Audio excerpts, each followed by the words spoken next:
Hello everyone, it's me Chris. We're having the best day of your life. I know that I am. So I'm going to talk about my first karate school, how I got it going, and the crazy measures it took to get it going, and also the crazy background of it. Let's start with the crazy background of it, how it started. And it's wacky, weird, and it makes even today I'm like, what the hell was I thinking? But besides that, so my first karate school, I started it after I had a severe concussion because I was assaulted in Rhode Island by my ex-employer.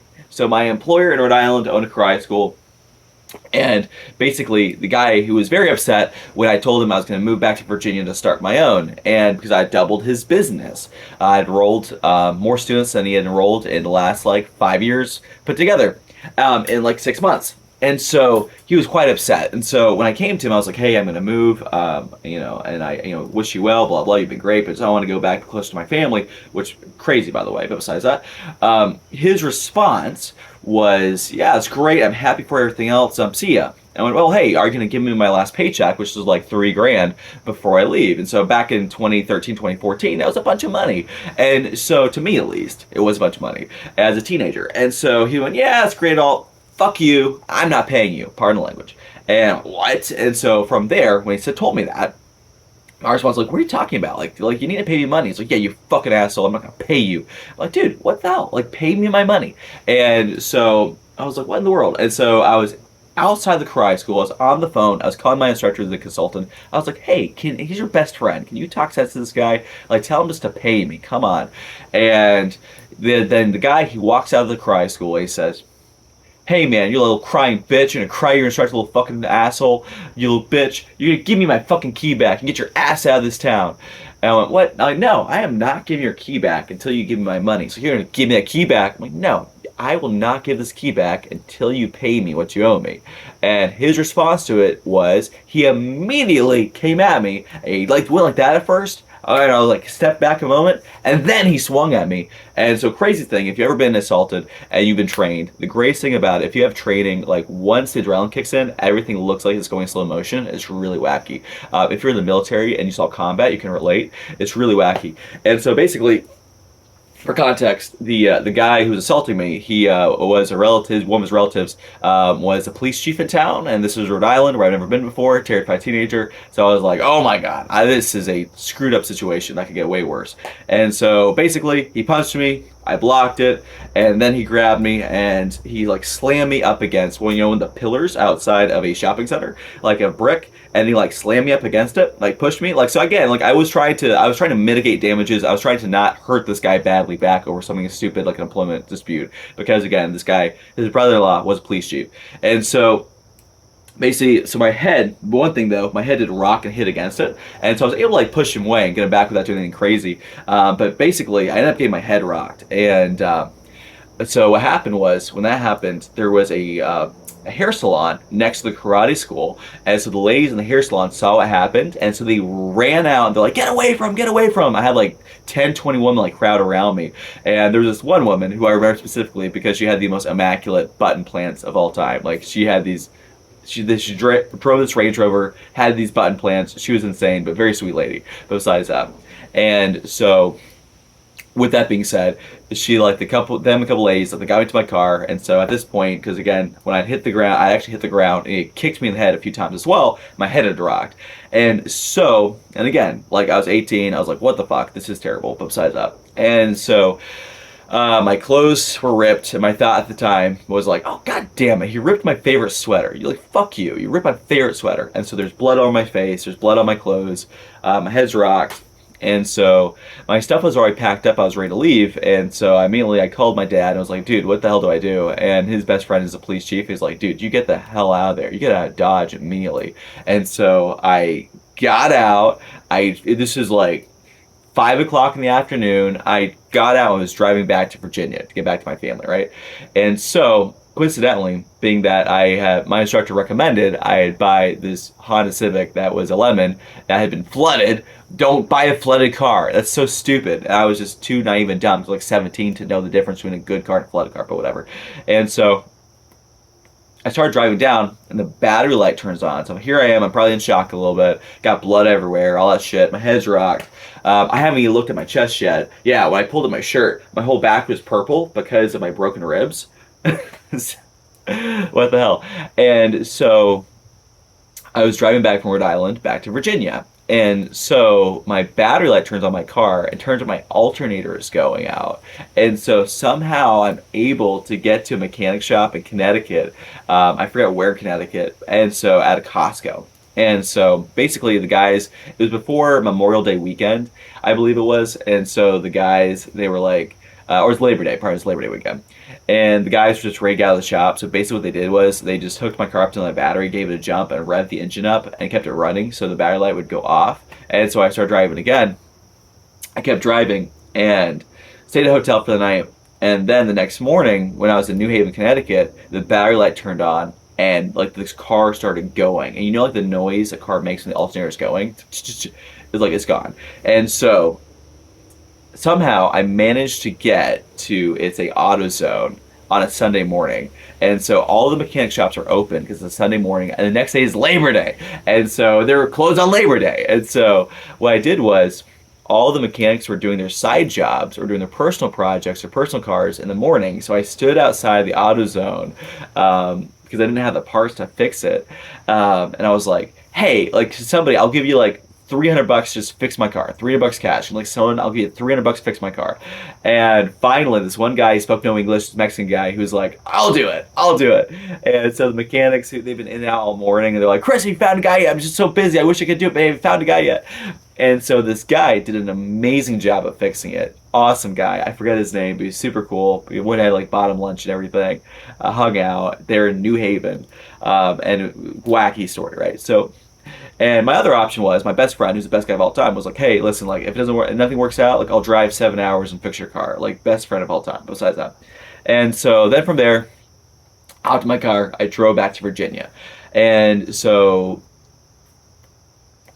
I drive back to Virginia. I get back, and the first thing I do, I stop at my best friend's house, crash there, just because I hadn't told my mom what happened. I was afraid to freak my mom out because my mom's all over the place, and so with the context of this, my instructor had given this young man named Sam money to start a karate school in another town there in Virginia, a town that was about an hour and a half away.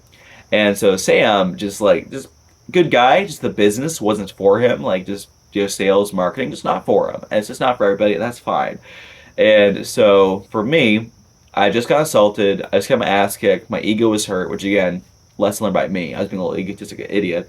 And so then also I had a family who like, again, we grew up like in a crazy, like religious, almost a culty at times. Good aspects about it, but a lot of it crazy. And so like we had never gone to the hospital before. My parents never took to the hospital for any reason. And so, because again, like, God will heal you, like stuff like, which like God does heal to extent, but like not, he also gives us medicine for a reason. But besides that, and so, I didn't realize I had gotten a severe concussion, and so like I wasn't thinking right. I was like getting blurred vision. I was starting having these really wacky thoughts. Again, like concussion symptoms. And so it took me like until I went and got checked like a couple of years later. I didn't know that happened until then. But besides that, and so I was thinking straight, and my mother, for context, I had been sending my mother money every month. I've been sending her like $500, $1,000, $1,500, but I've been giving my mom money and giving her gifts, money, stuff like that. And so amazingly, my mother started like love bombing me and everything as I was giving her money. But besides that, and so I get back and I have this concussion. I can barely think. I'm trying to rest, and so I'm trying to rest. And at the same time, my instructor, who is my father figure in my life, was like, hey, like I want you to like go get the school going. It's gonna change your life. You're become wealthy. Blah blah blah blah. Bullshit, bullshit, bullshit, bullshit, bullshit. And so for me, I was like, well, I gotta take care of my mom. I don't want to let my instructor down. And again, like this is crazy because like I was like I should have taken like 2 months off after that, but whatever. And so I went and I commuted an hour and a half every day to Charlottesville from the house to get this school going. And so I'm doing this drive every day, and I'm like having these crazy thoughts. I'm like just weirdly feeling paranoid all the time. Like I wasn't my normal self. It was weird. And so I just went, and the karate school we started was inside of a hotel meeting room. And so I'd go out and I would market or solicit at a gas station. or at a Harris Teeter or at a Kroger, wherever it is, and be like, hey, I'm Chris, can I give you a free pass to my karate school? Great. What's your name? What's your phone number? What's a good email to reach you at? And so this was all happening. And I was, I'd been blowing through my money because the school wasn't making any money because I was figuring out the business. I was not myself at all. I had a back concussion. And so my instructors pressured me to perform. Then the guy, Sam, who started the school, turns out he had a drug addiction. And then turned out he also had 20 reckless driving speeding tickets. And so he went to jail. Like, holy crap, dysfunctional, right? But again, I came from such a dysfunctional family that like one dysfunction compared to the other, one seemed better in comparison. And so not to give myself an excuse, but I should have known. I wish I'd known better. But again, if you have a mom who tells you like you're worthless and she hates you every day to have your childhood, and then finally tells you she loves you again when you start giving her money, like you want to perform, right? Because you want to be validated because no one's told you they love you that extent before. But besides that, because you don't know what it is, but whatever. And so that's going on. And so one day, I wake up one morning. I'm still at the house. I've been in the house for about 2 weeks, 3 weeks, about 4 weeks at this point. I wake up one morning and I wake up, I go down, my mom's in the kitchen, and I'm like, oh my gosh, like, I gotta do this drive. I'm exhausted, but I'm gonna go get it done. And my mother, she does, you need to start paying me rent, you ungrateful asshole. And I didn't say for context, my mother lives with a married guy, rent free. He took her in, story for a different day. She lives there rent free. And so my mother tells me, you need to start paying me money. You need to pay me rent. You are the most ungrateful brat I've ever met. I was like, Mom, like, all my other siblings live here and they're older than I am. Like, why do I need to pay you rent? Like, I don't have the money. I'm happy to give you money when I can. Well, where'd the money go? And so when I told my mom, like, I ran out of money, her response wasn't, oh, are you okay? Your concussion, you were assaulted, like, your face is still purple and bruised. I can see your broken ribs. It wasn't, are you okay? She said, where the fuck did your money go? Where did your money go? And she said, the only reason I had you was to pay my bills, and you can't even do that. You're worthless. Fuck you. I hope you kill yourself. And yeah, when you have your mother tell you that, and you've just been assaulted, you have all this going on, everything, and her response is, where did the money go? I can't go on my vacation now because I can't go on my vacation to the degree I want to because I forgot to mention what the money I was giving her to help pay her bills. She wasn't using it to cover her bills. She was using it to take trips, vacations, whatever. But besides that, oh yeah, she never worked a job before. Of course. She didn't work a job before. But so, and the guys, this isn't meant to rant. This is context of the craziness, so you just have the idea what I went through. And again, take responsibility for your own actions. It's always your fault. But back to what I was saying. So that happened, and it was just like, what the hell? And so I went to the deepest, darkest depression I've ever been in. But I was like, when you have your mom, the person who bore you, who raised you, tell you you're worthless and she hates you, kill yourself. That's pretty rough, especially when you had paid her a salary the past year. As a teenager, paid her a salary in essence, an allowance of a couple $1,000 a month, $500, $1,000, $1,500, $2,000. Yeah, and so I went, I won't put up with this. And she said, God will cut you down. God curses you. You will burn in hell for eternity. And I told her, I said, I worship a God, but it's very evident we don't worship the same God. Well, and I'm a Christian, but again, crazy. But so what I did was, I just took my stuff, I put it in my car, and I left.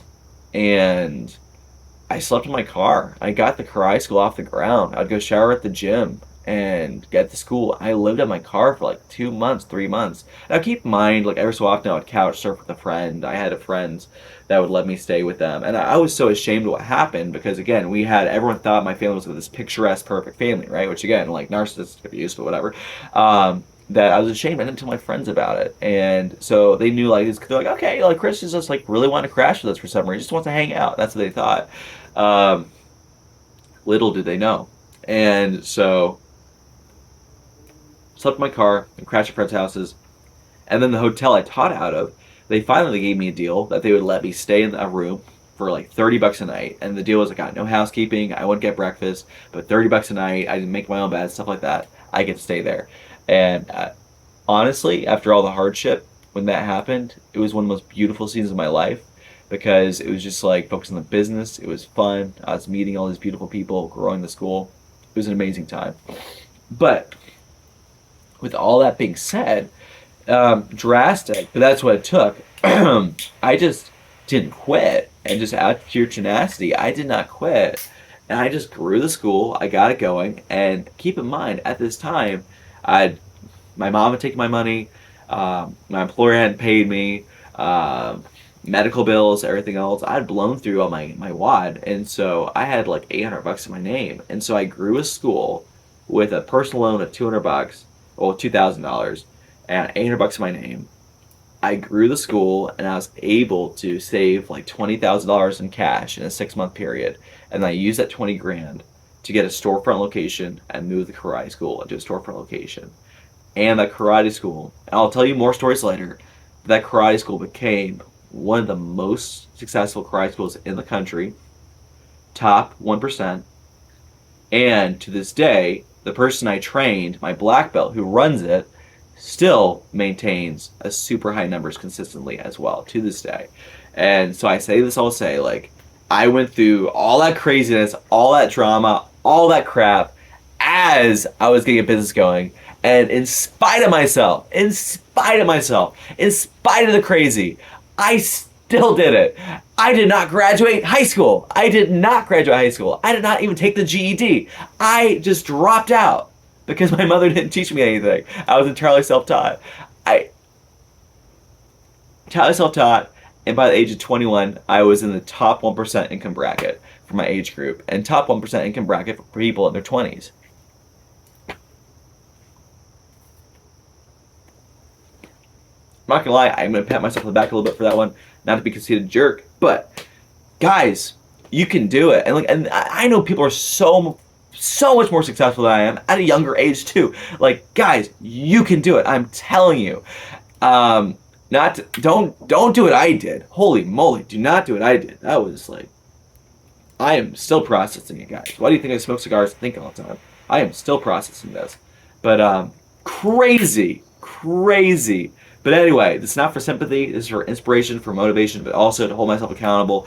I felt like I was in a rut for a little bit business-wise. I've been doing fine, but I am out of my rut, and I'm going to do way better now and go forward.